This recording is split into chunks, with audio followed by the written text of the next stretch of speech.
अलम क्षयी सुख, नाशवान सुख को बंद करो भोगना। अलम विषय वार्तया नरक कोटि बीभत्सया, बंद करो ये विषय वार्ता का चिंतन कथन श्रवण, ये कोटि नरकों जैसा भय प्रदान करने वाला है। अभी तुम्हें समझ में नहीं आ रहा।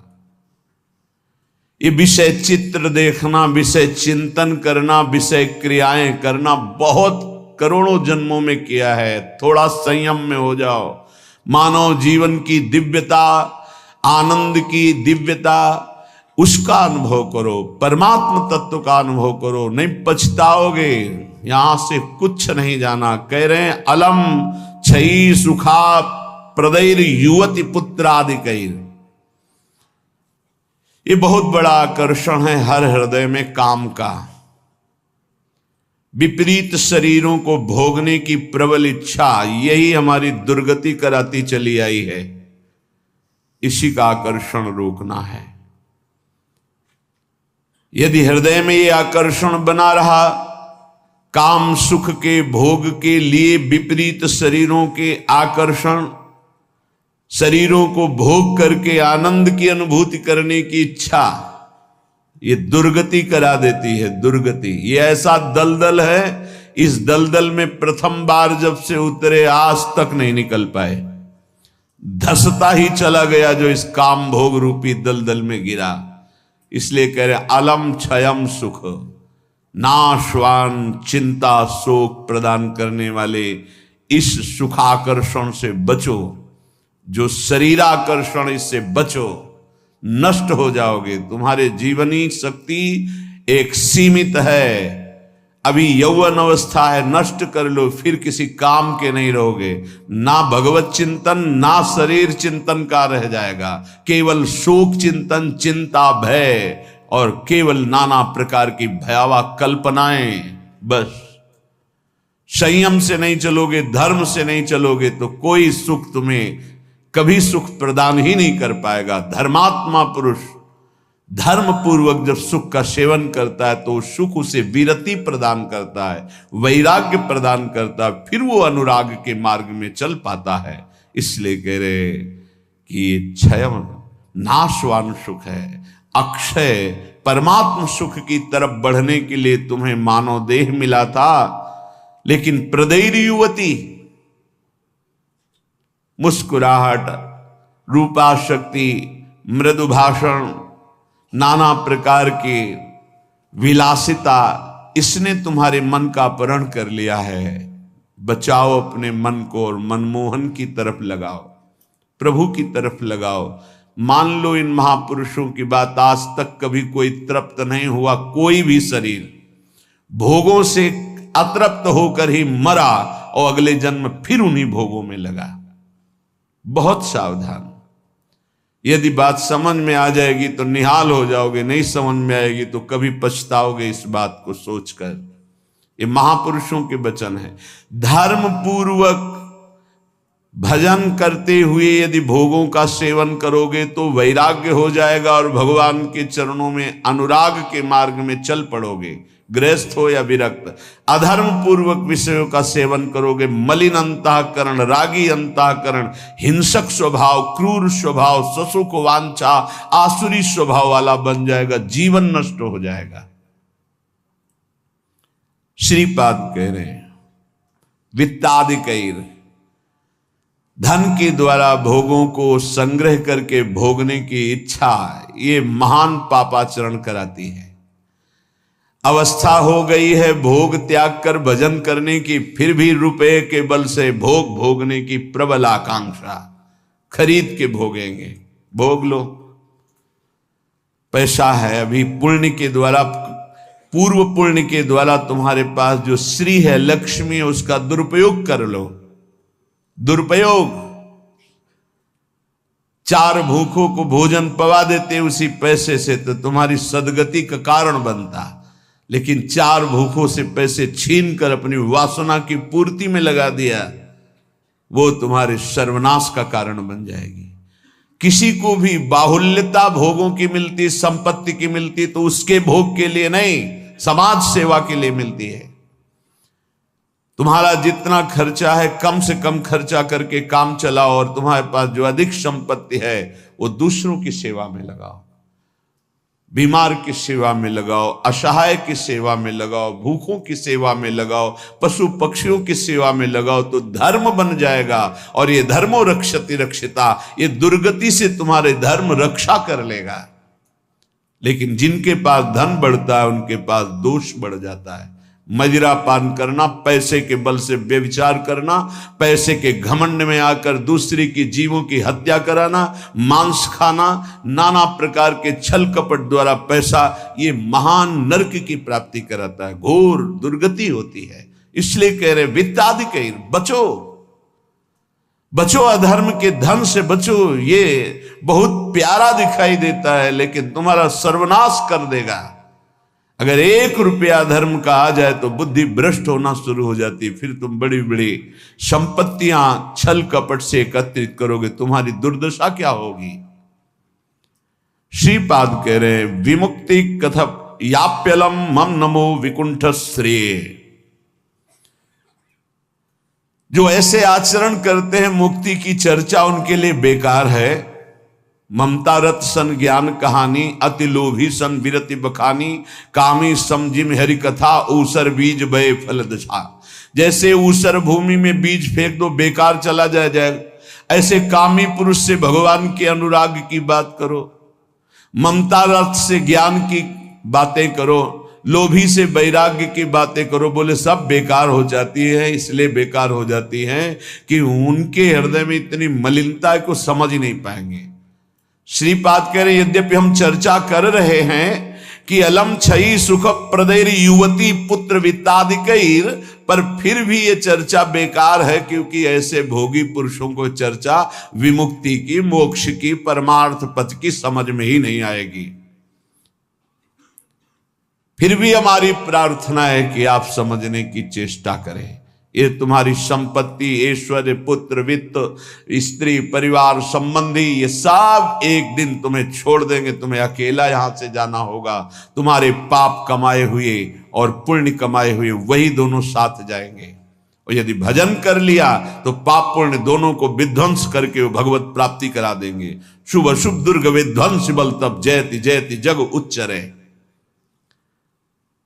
जो श्रीधाम वृंदावन के प्रेम का पिपासु हो, वैकुंठ के भी वैभव की तरफ आंख उठा के नहीं देखता। कथयाप्यलम मम नमो विकुंठ श्रेय, नमस्कार है वैकुंठ को, लेकिन मुझे उसके श्रेय, उसके वैभव से कोई मतलब नहीं।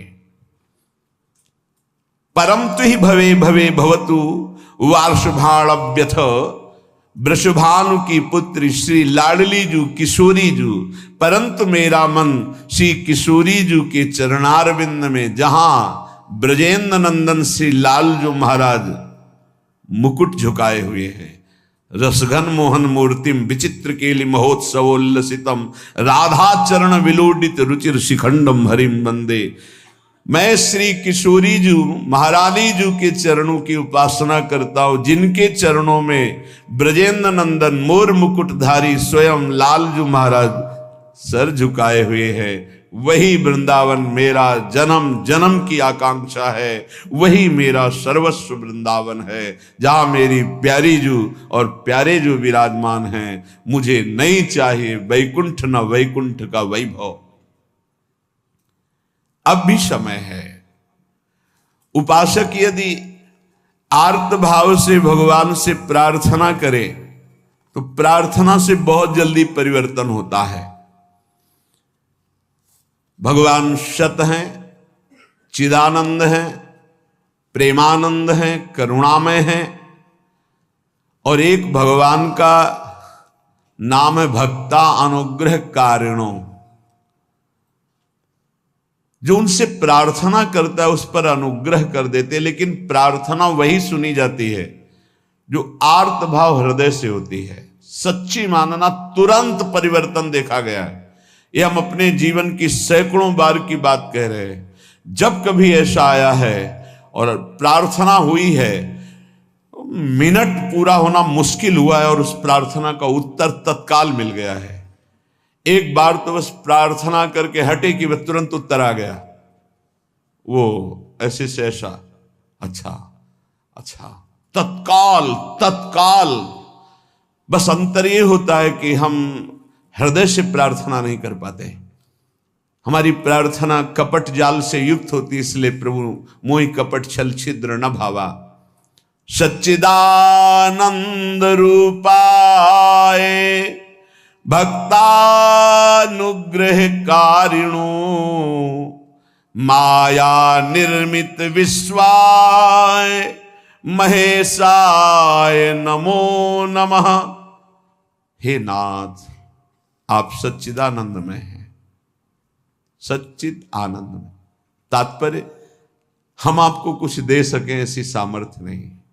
सच्चिदानंद को हे पार्थिव जो मायाकृत पदार्थ हैं, भोग सामग्री, ये भ्रम हटा दीजिए। हमने कई बार प्रार्थना किया है, ये केवल हमारे भावों को प्रकट करता है, इसलिए वस्तु सामग्री का महत्व है।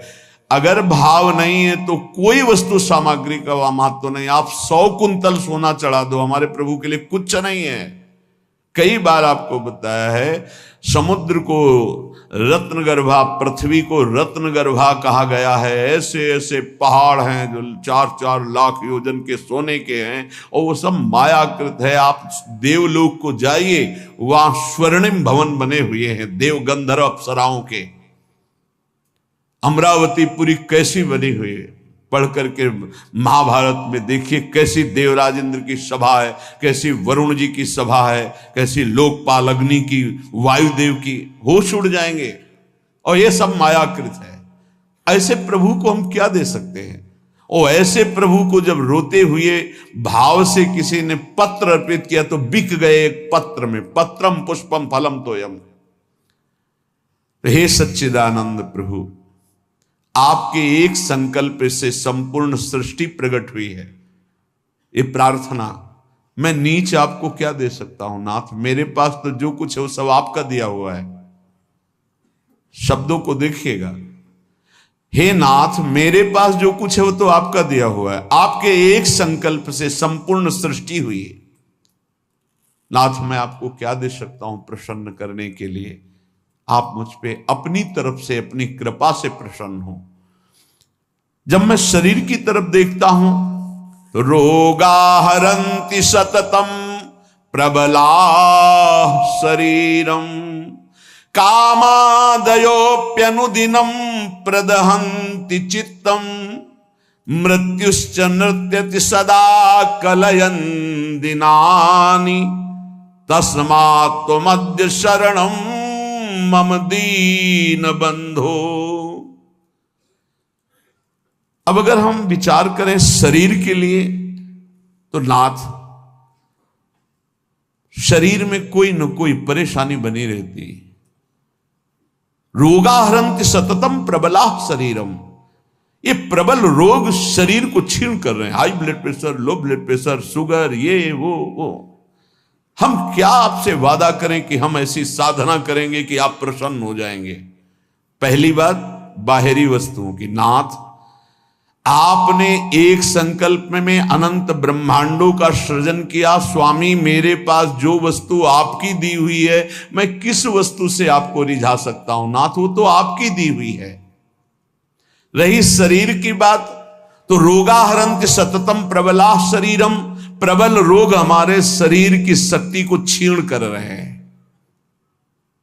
अंदर आए सूक्ष्म शरीर, तो कामादयोप्यनुदिनम प्रदहन्ति चित्तम, ये काम क्रोध लोभ मोह मद मत्सर इतना गंदा किए हैं अंदर की, हम कैसे आपको कहें कि हम अंदर से आपका ध्यान धर पाएंगे?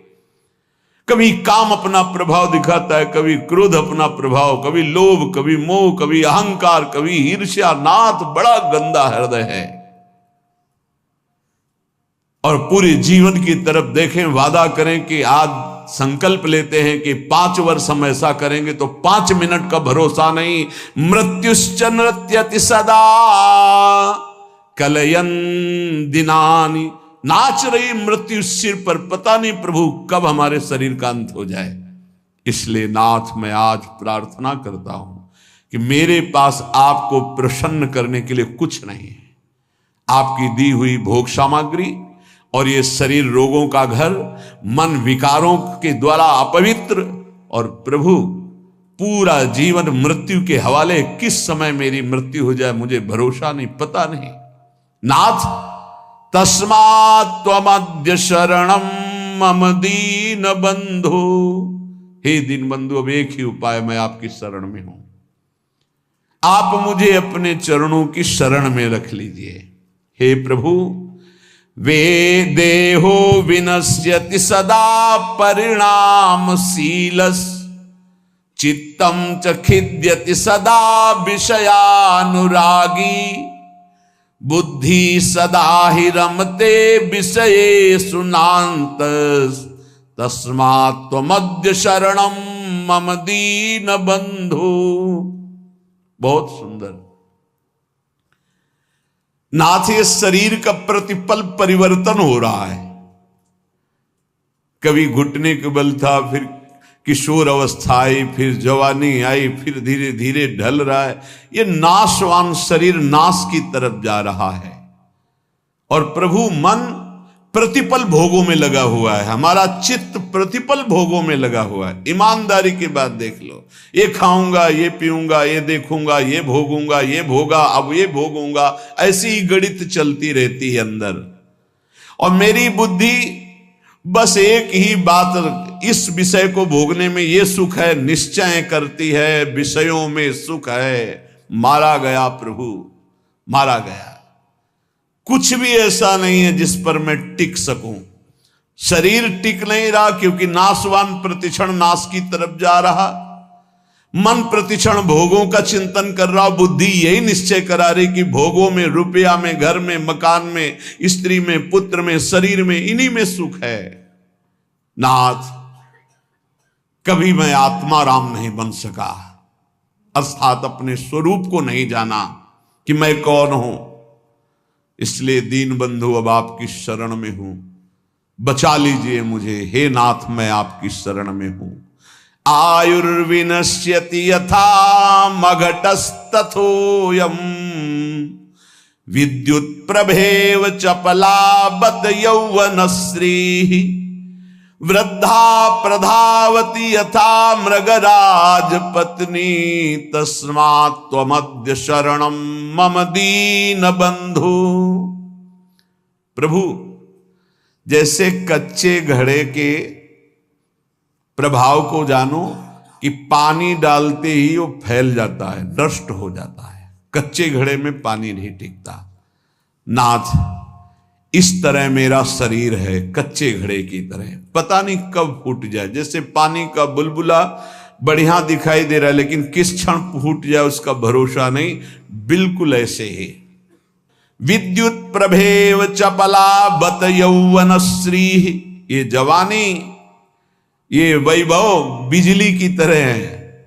इसको भी देखा, बहुत चंद दिनों में नष्ट होते देखा। ये जो श्री अर्थात लक्ष्मी है, चपला है, इसे चंचला कहा गया है।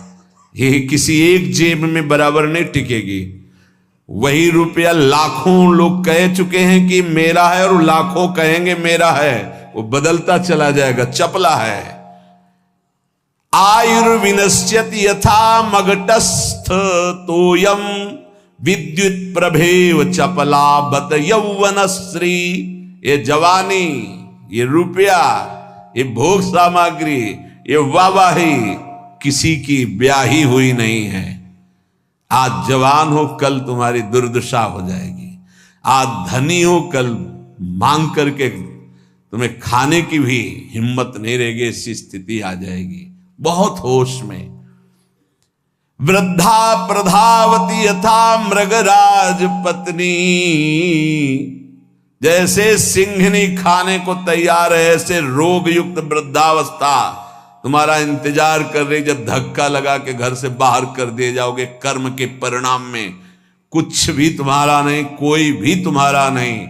ऐसे कितने उदाहरण हैं। इसलिए अभी दीन बंधु, प्रभु के नाम जपने का अवसर जप लो। अभी प्रभु की शरण में हो जाओ, तुम्हारा मंगल हो जाएगा। इस पर भरोसा मत करो। जब घटनाएं सुनते हैं तो लगता है कि लोगों को सीख लेनी चाहिए। अपने पुत्र को 10,000 करोड़ की संपत्ति कमा के दी, उसी पुत्र ने धक्का मार के बाहर कर दिया। और रोता घूम रहा है कि हमें अपने घर में रख ले। ए भाई, हरिशरणम अगर ये जीवन में नहीं है तो तुम्हारा सब जीवन व्यर्थ चला जाएगा। आयाद व्ययो मम भवत्यधिको अविनीते कामादयो हि बलिनो निबला समाद्या मृत्युर्यदा तुदति मां बत किं बदेयम। हे प्रभु, ये जो रुपये की आय है ये जीव को पागल बना देती है, धर्म से भ्रष्ट कर देती है। ये भी देखा है, जितना अधिक रुपया आएगा उतनी बुद्धि भ्रष्ट होती चली जाएगी। रुपये का सदुपयोग कोई महाभागवत कर पाता है नहीं। रुपया बहुत बुरी तरह कर्म बिगाड़ देता है। जहां रुपया बढ़ा तो फिर कर्म बिगाड़ देता है, कुछ नहीं, भारी प्रमाद। ये जो आप लोग बैठकर सत्संग सुन रहे हैं, बड़ी भगवत कृपा है जो आप यहां आकर के सत्संग सुन रहे हैं, भगवत कृपा। संसारियों को भगवत चर्चा सुनने की ना प्रेरणा होती है, ना इच्छा होती है, ना समय दिया जाता है। और जिसे सत्संग नहीं मिला जीवन में, उसका जीवन कूड़ा बना रहता है। गंदे आचरण, गंदा खाना पीना, गंदा व्यवहार। भगवत प्राप्ति करना है, भजन करना है, ऐसा कहीं चिंतन ही नहीं है, कहीं चिंतन नहीं। बस कमाना, ये सत्य है संसार, ऐसा भाव, कमाना है, मकान बढ़िया बन जाए, रुपया बैंक बैलेंस हो, अमुक कार्य सोचते सोचते मर गया, फिर अगला जन्म हुआ, फिर यही सोच, कब तक चलता रहेगा। आयाद व्ययो मम भवत्यधिको विनीते। और जब आय अधिक होने लगती है और बुद्धि ब्रविचारी हो जाती है, धर्म से अधर्म की तरफ जाने लगती है, तो फिर उसका व्यय गंदे तरीके से होता है, गंदे तरीके से।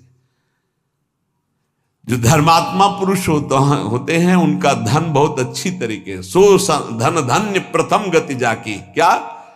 अस्पताल खुलवा दिया निशुल्क, बढ़िया दवा, बढ़िया डॉक्टर, और जो असहाय गरीब है फ्री दवा उनकी है। भोजनालय निशुल्क, किसी भी तरह का कोई छल कपट नहीं, जो रूखा सूखा सब फ्री पवार। ये धन का सदुपयोग। गौ सेवा, लाखों गौओं का, पशु पक्षियों का पोषण हो रहा है। ये विद्यालय खुलवा दिया, निशुल्क विद्यालय, फीस डॉक्टरों की, मास्टरों की, जो भी जैसे, वो सब अलग अपनी तरफ से। औषधालय, विद्यालय, ये सब वो धर्मात्मा पुरुष का ऐसे खर्चा होता है। अधर्मी का खूब शराब पी रहे हैं, व्यभिचार कर रहे हैं, कितने रुपए लगे आज के नाच में, इतने लगे पार्टी में। अस्पताल खुलवा देते तो पूरे तुम्हारा परिवार का कल्याण हो जाता, कितना लाभ मिलता। जो धनाभिमानी हैं उनके द्वारा धन का सदुपयोग नहीं होता, जो भगवत चरणारविंद के आश्रित है उनका सदुपयोग होता है। बोले प्रभु, अधिक आय होने पर धन का व्यय गलत तरीके से होने लगता है। नाथ, उसका प्रभाव यह हुआ कि काम आदि दोष बहुत बढ़ जाते हैं, बहुत बढ़ जाते हैं। कामादयो ही बलिनो निबला समाद्या, इतना निर्बल कर देता है कि वो बुद्धि से निश्चय ही नहीं कर पाता कि ऐसा करना चाहिए कि नहीं, वो ना करने योग्य व्यभिचार करता है। कामाद्या ही बलिनो निबला समाद्या मृत्युर्यदा तुदति माम बत किम बदेयम। क्या कहूं प्रभु, इतना निर्बल कर दिया काम ने कि अब अपने को रोक नहीं पाता हो। अब तो मृत्यु का दंड मिलेगा और नरक की दुर्गति भोगनी पड़ेगी। नाथ, अब तो आप संभाल लीजिए, आपकी मैं शरण में हूं। एक ही उपाय है, तस्मात्। अब एक उपाय है, आपकी शरण में हूं दीन बंधु, आप स्वीकार कर लो। दीन बंधु, हे भगवान, तब तप्तं तपो नहि कदापि मयेह तन्वा वाण्या तथा नहि कदापि तपश्च तप्तम् मिथ्या विभाषण परेण न मानसं हि तस्मात् त्वमद्य शरणं मम दीन बंधु। प्रभु कभी किसी तीर्थ में जाके कष्ट रूपी तपस्या नहीं की। करना चाहिए हर गृहस्थ को, विरक्त को भी। आप गृहस्थ हैं, वृंदावन धाम आए, एक दिन तो उपवास कीजिए, पानी पी के रहिए, चाहे जितने करोड़पति हों। अगर लाभ लेना है तो बात हमारी प्रार्थना मान लीजिए। एक दिन में मर नहीं जाओगे। एक दिन उपवास करो, 3-4 दिन के लिए वृंदावन आए हो तो 24 घंटे केवल पानी पी के रहो। नहीं ऐसी स्थिति आएगी महीनों पानी नहीं जाएगा मुख में। बात मान लो, तुम्हारे कर्म भस्म हो जाएंगे जो अशुभ कर्म करते हो। वृंदावन आओ, हरिद्वार जाओ, काशी जाओ, तीर्थ यातन करो, करो अवश्य करो, जिससे तुम्हारी मलिनताएं नष्ट होंगी। लेकिन होटलबाजी मत करो, तीर्थों में जाकर के पिकनिक मत मनाओ, गंदे आचरण मत करो तीर्थों में। नहीं, पुरखा भी जो तुम्हारे कुछ ऊंचे होंगे ना, वो नरक चले जाएंगे। 21 पीढ़ियां तरती तो 21 पीढ़ियां नरक भी जाती है। तीर्थ याटन करने का लाभ वही ले पाता है जो तीर्थों में जाके तप करता है, कष्ट सहता है। एक दिन जल से व्यतीत करो, दूसरे दिन फलाहार करो, तीसरे दिन थोड़ा अन्न ले लो। कोई अपराध न बनने पावे, बचा के अपने पुण्य निकल जाओ। कोई दोष दर्शन न करो, किसी की निंदा न करो, कोई पापाचरण न करो। तीर्थ आए हो, किसी को जब तक साधु संग नहीं मिलता तो तीर्थों का भी लाभ नहीं ले पाते। वृंदावन धाम आए, मुख में मसाला खाए, 25 से थूक दिया, वैष्णव आ रहा जब करते, और उसके पैर में पड़ा, सारे सुकृत उस थूकने वाले के नष्ट हो गए। दोना में चाट खाई, परिक्रमा मार्ग में फेंक दिया। उनको क्या पता है कि कहां क्या है। दीवाल में ऊपर लिखा है राधा, और वहीं खड़े लग संग, तुम्हारे पुरखा भी सुकृतहीन हो जाएंगे जो तुम आचरण कर रहे हो, क्योंकि तुम्हारे भाव का संबंध है वहां से। बहुत सावधान। तीर्थों में लाभ तभी ले सकते हो, लघुशंका बहुत देख के, कहां करना, थूकना बहुत देख के। तीर्थों में जाए, पक्का एक दिन उपवास करे, एक दिन फलाहार करे, एक दिन थोड़ा सा अन्न, और वो भी पवित्र अन्न। ऐसा नहीं कि आदेश कर दिया खूब छौंक बघार के, प्याज लहसुन हो, ये वो। तीर्थ याटन करने गए हो, ऐसे थोड़ी जाया जाता है तीर्थ याटन। मनोरंजन के लिए मत जाना कभी हरिद्वार, ऋषिकेश, काशी और वृंदावन। मनोरंजन के लिए मत आना। अगर मनोरंजन के लिए आए हो तो जितने सुकृत हैं सब नष्ट हो जाएंगे। यहाँ का होटल लिया और वही सब करते हैं जो बंबई कलकत्ता में करते हैं। बंबई कलकत्ता नहीं है, ये नित्य विहार स्थली प्रिया प्रीतम के। एक सुकृत करोड़ों सुकृत के बराबर, और एक पाप करोड़ों पाप से भी भारी पड़ेगा यहाँ। इसलिए होश में तो कह रहे प्रभु, तप्तम तपो नहीं कदापि मयेह तन्वा। इस शरीर को कभी तपस्या के द्वारा कष्ट नहीं दिया, तीर्थों में जाके देना चाहिए कष्ट। अब माघ में देखो ना, बड़े बड़े सुकृतशाली वहां जाते हैं, पांडाल खोलते, संत महात्माओं का वास कराते, भोजन कराते और 3 बार नहाते हैं। और माह महीने में गंगा जी का नहाना भारी तपस्या है।